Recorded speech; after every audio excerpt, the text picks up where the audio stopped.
골디락스 시나리오로 매크로 시장이 흘러가고 있다. 네, 여러분 반갑습니다. 비트캐쳐입니다. 설 연휴 동안 지지부진했던 비트코인의 분위기를 안전시킨 것은 바로 다름이 아닌 1월의 FOMC였다. FOMC에서 금리가 예상한 대로 동결하는 시나리오로 갔는데 왜 비트코인이 상승했느냐? 물론 매크로적인 흐름에서 어쨌든 금리를 동결하지만 향후에 파월의 의중이 어떤지가 훨씬 더 중요할 것이라고 여러 번 말씀드렸습니다. 하지만 파월은 인플레이션 물론 높은 것은 사실이다. 하지만 원하는 방향으로 지금 무난하게 물가 잘 흘러가고 있고 현재 지금 미국은 너무나 좋은 시나리오, 경제는 전반적으로 강세 유지하고 노동시장에 대한 과열도 완화됐다. 최고의 지금 골디락스 시나리오로 매크로 시장이 흘러가고 있다라는 것을 파월이 언급하면서 물론 지금은 동결을 하지만 언젠가 추후에 또다시 인플레이션이 안정화되고 노동시장 과열도 완화된다라고 하면 충분히 추가적인 금리 인하를 해줄 수 있다라는 가능성을 열어준 것이 매우 중요했다라고 생각합니다. 그리고 더더욱이나 파월 연설 이후 비트코인이 상승했던 이유는 파월이 크립토에 관한 질문에 발언을 해줬는데 은행이 가상자산 고객에 대한 서비스 제공 능력이 충분하다. 리스크 관리만 잘 된다라고 하면은 충분히 은행 중심의 가상자산 발전과 혁신을 지지한다라고 매우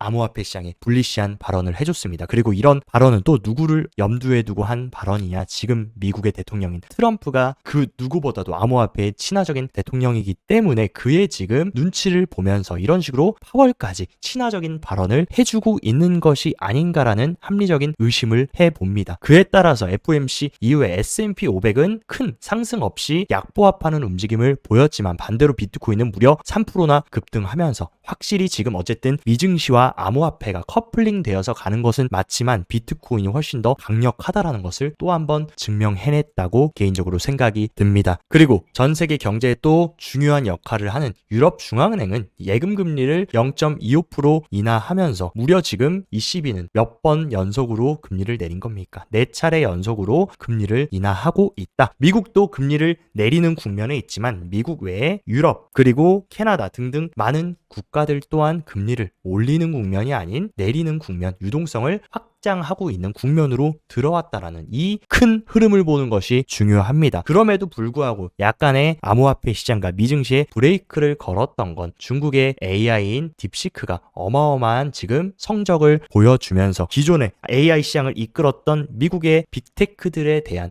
회의감이 가중되면서 전반적인 시장에 대한 불확실성이 커졌습니다. 근데 이것이 오히려 위기가 기회가 될 수 있는 이유는 트럼프는 오히려 중국의 딥시크의 성능, 우월한 성능은 오히려 미국의 경종이 될 것이다. 이 얘기는 미국이 더더욱 열심히 AI 산업 확장시키고 자극받아가지고 더욱더 산업에 친화적이고 적극적으로 지원해서 미국의 AI를 더욱더 확장시키겠다라는 의미로 해석할 수 있습니다. AI 산업이 성장한다라고 하면은 AI와 함께 가장 유망한 산업인 크립토 산업도 분명히 영향을 받을 수밖에 없다라고 생각하고 여러분들이 현미경으로 확대해서 단기 차트의 움직임만 보면 언제든 흔들리고 떨어져도 이상하지 않은 그런 감정을 느끼실 텐데 큰 흐름으로 보면 블룸버그 ETF 선임 애널리스트인 에릭 발추나스는 비트코인 현물 ETF는 올해 들어서 6조 원의 순유입이 들어왔고 이것은 폭발적인 성과다. 비트코인 현물 ETF는 전체 모든 ETF 자금 유입의 무려 6%를 차지한다. 불과 시장에 나온 지 1년밖에 안 된 혁신 ETF가 전체 ETF 시장의 6%를 차지한다라는 거 얼마나 혁신적인 상품인지를 증명하고 있는 것이고 비트코인의 AUM은 1210달러로 금 현물 ETF를 1년 만에 추월한 자산입니다. 여러분들이 그런 자산에 투자를 하고 있다라는 것에 자부심을 느끼셔도 되고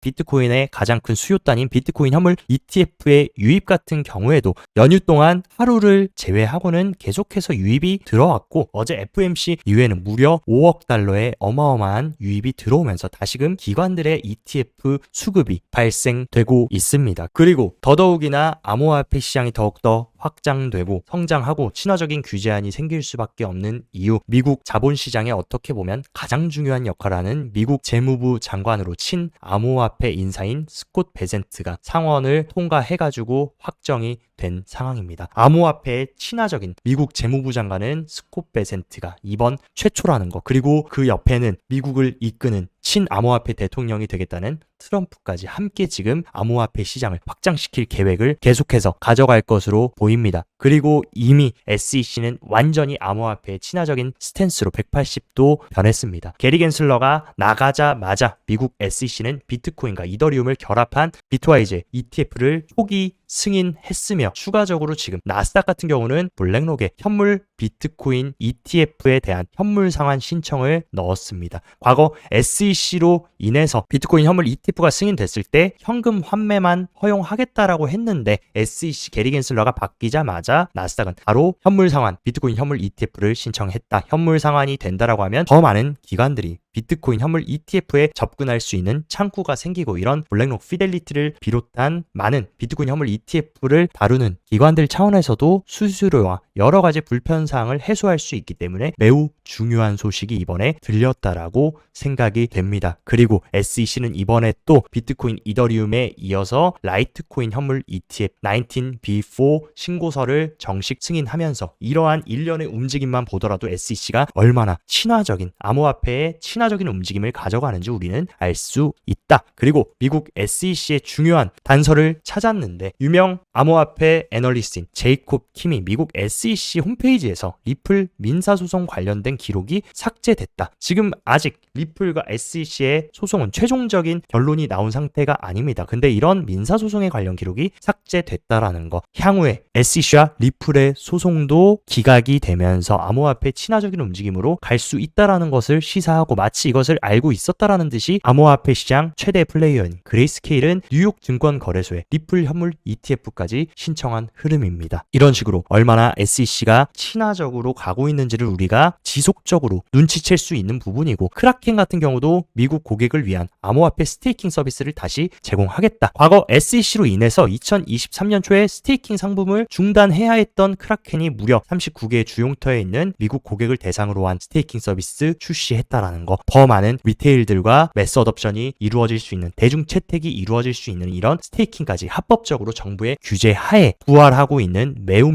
고무적인 흐름입니다. 그리고 어떻게 보면 이번 트럼프 정부의 2인자라고 볼 수 있는 정부 효율성 부서 보지의 수장 머스크 또한 이번에 블록체인을 사용해서 정부 효율성 부서의 효율성을 개선하겠다라고 얘기하면서 정부 효율성부의 대표들이 여러 공공 블록체인 리더들과 대화를 나누고 있다. 이런 머스크의 움직임을 봤을 때 이런 움직임들도 암호화폐 시장에 오래 남아있는 잠정적 호재라고 생각하고 머스크가 얼마나 진심인지를 여기서도 알 수 있는데, 일론 머스크의 아버지가 밈코인을 발행해서 지금 2억 달러의 모금을 추진하고 있다. 이런 식으로 많은 미국의 핵심적인 위치에 있는 사람들이 밈코인을 자체적으로 발행하고 암호화폐 시장에 뛰어들고 있다라는 거. 어쨌든 왈가왈부는 있을 수 있습니다. 개인적으로 트럼프도 그렇고 일론 머스크의 아버지도 밈코인을 발행해서 자금을 조달하는 거에 대해서는 긍정적으로 보지는 않는다. 근데 이렇게 미국에서 중요한 위치를 차지하고 있는 사람들이 암호화폐 시장에 뛰어들고 있다라는 그런 움직임 자체는 중장기적으로 봤을 때는 충분히 고무적인 흐름이라고 개인적으로 생각을 하고 있습니다. 그리고 전 세계 가장 공신력 있는 금융 언론 중 하나인 포브스의 표지 모델로 우리들의 세일러 형님이 선정되면서 셀러를 뭐라고 칭했냐? 비트코인의 연금술사다. 그만큼 이런 전 세계 경제에서 주축을 맡고 있는 그 얼굴을 하고 있는 사람이 우리들의 세일러 형님이라는 것도 지금 시대가 어떻게 변하는지를 알 수 있는 대목이고, 하지만 한 가지 우리가 조금 우려해야 되는 거, 포브스의 저주라는 얘기가 있습니다. 과거 2017년 사이클에는 사이클 최고점 구간에서 전 바이낸스 CEO 창펑자하고 포브스 표지를 장식하면서 그 이후에 시즌이 종료됐고, 샘 뱅크먼 같은 경우도 21년 사이클 탑 구간에서 포브스의 얼굴을 장식하면서 사이클이 종료됐다. 근데 지금 이 자리에서 세일러가 포브스의 얼굴이 됐고 표지를 장식했다라는 거, 충분히 우리가 약간은 이번 사이클도 과거와 똑같이 갈 것이냐, 아니면 이번 사이클은 과거의 이런 징크스를 깨고 상승할 것인지 보는 것도 재밌는 요소라고 생각이 듭니다. 저는 근데 어쨌든 25년 사이클은 아직 남아있으며 25년은 충분히 긍정적으로 갈 수밖에 없다라고 생각하는 이유는 미국의 가상자산 정치 후원회인 페어 쉐이크가 2026년 미국 중간 선거를 위해 벌써 1억 1,600만 달러의 어마어마한 대한 기부금을 마련했습니다. 여러분들도 아시겠지만 미국의 중간선거는 매우 중요한데 여기에 암호화폐 시장의 핵심 플레이어들이 어마어마한 돈을 썼다라는 거. 이때까지만이라도 트럼프는 친화적인 규제와 암호화폐 플레이어들을 살려주는 움직임을 가져갈 수 있을 것으로 생각이 되고, 추가적으로 창펑자오 같은 경우도 비트코인 100만 달러도 충분히 돌파할 수 있다. 왜냐하면 정부 간에 지금 너도 나도 비트코인 매입하려고 지금 움직임을 가져가고 있다라고 얘기를 했습니다. 그리고 추가적으로 일부 국가들은 비트코인 매입을 위해 더 많은 돈을 찍어내고 그 찍어낸 돈을 비트코인으로 바꾸면서 인플레이션을 해지하는 움직임을 가져갈 것이라고 얘기를 했습니다. 창펑자오의 말과 궤를 같이 하고 있는 이유, 체코의 지금 국립은행 총재가 빠르면 내일 비트코인 매입 계획을 발표할 예정이라는 발언을 했고, 무려 최대 70억 달러의 어마어마한 비트코인을 국가적 준비 자산으로 매입하려고 한다라고 하고 있습니다. 지금 최대한 많은 비트코인을 축적하기 위해 국가 간의 경쟁이 시작되는 것이 2025년이며, 또한 여러분들이 아셔야 되는 사실, 전 세계 최대의 국부 펀드인 노르웨이 중앙은행이 마이크로 스트래티지의 최근 비트코인 전략에 따라 스트래티지에 대한 투자를 크게 늘렸다. 이 얘기는 암호화폐 시장에 간접 투자를 하고 있다라는 것이고, 2024년에 보유 주식을 무려 7배나 늘려서 적극적인 암호화폐 시장에 간접 투자를 하고 있다. 실제 그리고 여러분들이 아셔야 되는 거, 전 세계 국부 펀드의 1위가 노르웨이 정부의 국부 펀드입니다. 근데 이런 국부 펀드가 계속해서 스트래티지를 매입하고 있다라는 거, 얼마나 큰 거대 자본이 암호화폐 시장에 들어올 준비를 하고 있는지 여기서도 우리가 눈치챌 수 있는 부분이라고 생각합니다. 이어서 창펑자오는 이제 AI 시대에 이 AI를 연결시켜주는 통화는 기존의 낡아 빠진 명목 화폐가 아니라 새로운 통화, 블록체인 기술을 활용한 디지털 자산이 될 것이라고 얘기를 해줬고, AI 시대의 통화는 가상자산이 효율적이고 AI와 그리고 블록체인의 콜라보레이션이 2025년 중요한 키워드가 될 것임을 또다시 언급을 해주고 있습니다. 그리고 비트코인 미국의 비축 법안 승인이 나오기 전에 이미 눈치 빠른 미국의 주정부들은 적극적으로 비트코인 비축 법안을 입법 우선순위로 지정하고 있고, 텍사스뿐만 아니라 현재 미국의 주정부들은 너도 나도 비트코인 전략적 준비자산 채택을 하려고 발등에 불이 떨어졌습니다. 지금 유타주와 애리조나주는 실제 비트코인 전략 준비금 도입 법안이 최종 승인이 됐고, 일리노이주와 인디애나주 같은 경우는 법안을 발의하고 이 법안에 5년간 매도 제한한다, 혹은 퇴직연금의 비트코인 ETF 투자를 허용하는 법안을 발의하면서 너도 나도 지금 누가 빨리 비트코인 전략적 준비자산으로 채택을 하냐, 이 부분에 대한 주정부들의 지금 어마어마한 경쟁이 시작이 됐습니다. 그리고 주정부뿐만이 아니라 나스닥 상장사 워크스포트 그리고 누비, 썸즈업 또한 잉여 현금들로 비트코인 및 알트코인을 매집하겠다는 발표를 계속해서 해나가고 있고, 이런 흐름들이 더욱더 가속화된다라고 하면은 2025년 지금 당장 시즌이 종료되는 것이 아니라 새로운 2차 사이클이 본격적으로 시작될 수 있는 게 바로 2025년이라는 사실을 명심하셔야 됩니다. 이러한 비트코인 물결과 기업가, 주정부, 기관들의 채택으로 인해서 돈나머니 아크인베스트먼트 CEO 캐시우드는 비트코인을 새로운 자산 클래스 그리고 글로벌 통화의 리더가 될 것이라고 하면서 암호화폐 또다시 친화적인 발언을 해주고 있습니다. 그리고 실제로 암호화폐 시장에 돈이 들어오고 있냐 안 들어오고 있냐, 그것을 알 수 있는 것은 결국에 스테이블 코인의 유동성이 어떻게 되느냐입니다. 비트코인은 지금 지지부진하게 갈팡질팡하면서도 스테이블 코인의 지금 성장과 유입은 계속해서 들어오고 있다라는 거, 자본이 계속해서 크립토 시장으로 물밀듯이 들어오고 있다라는 것을 우리가 알 수 있고, 그리고 최근 시장의 흐름을 볼 때 과거 2021년에는 비트코인 현물 ETF가 없었고 유일했던 건 뭡니까? 그레이스케일의 비트코인 신탁 펀드인 GBTC밖에 없었다. 그때의 기관들은 비트코인을 투자하고 싶어도 조심스러울 수밖에 없었고, 비트코인 현물 ETF가 출시된 이후로 어마어마한 기관들의 자금이 들어오면서 계속해서 비트코인 축적 물량은 점점 더 가파른 기울기로 늘어나고 있다. 그것이 바로 2025년이다. 지난 21년 사이클과 지금의 가장 큰 차이점, 어마어마한 큰 손들이 들어오고 있다라는 것이고, 그리고 비트코인의 역사적인 홀딩 트렌드를 보더라도 지속적인 축적과 유출이 반복되고 있지만 큰 추세를 보게 되면 어떻습니까? 계속해서 우상향을 하면서 기관들은 비트코인을 꾸준하게 축적하고 있다. 단기적으로 흔들릴지언정 중장기적으로는 개미들의 물량을 뺏어서 그들 주머니에 차곡차곡 쌓아 나가고 있다라는 이 본질을 보셨으면 좋겠습니다.